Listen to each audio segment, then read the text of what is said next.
Ассалаумағалейкум достар, сіздермен бірге қазақ тіліндегі спорт жайлы YouTube арна ERA-X. Видеоны көрместен бұрын видеоға лайк басып арнаға тіркеліп қойыңыздар. Ал біз бастаймыз.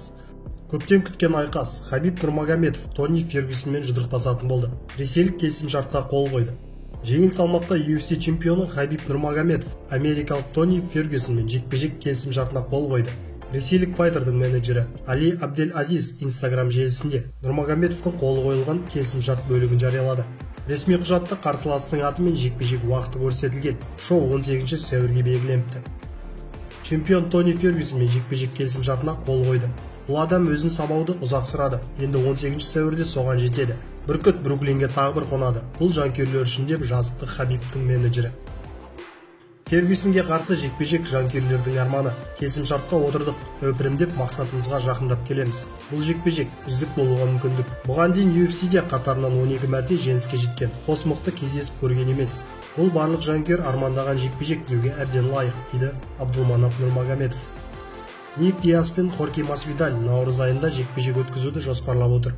Орта салмақтағы файтерлер Хорхе Масвидаль мен Ник Диас жарнамалық турнирлердің бірінде 2020 жылдың наурызында жұдырықтасуы мүмкін.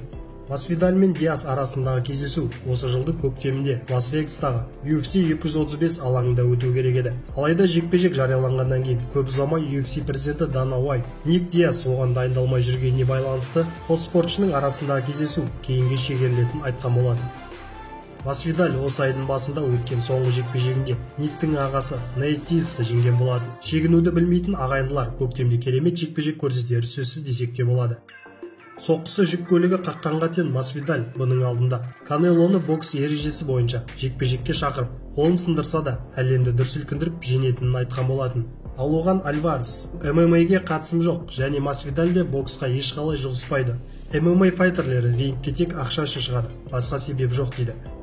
Сіздермен бірге болған қазақ тіліндегі спорт жайлы YouTube арна ERA-X. Арнаға жазылуды ұмытпаңыздар, күн сайын жаңа видеолар біздің арнаға шығып отырады. Ал мен сіздермен қоштаспаймын, келесі кездескенше.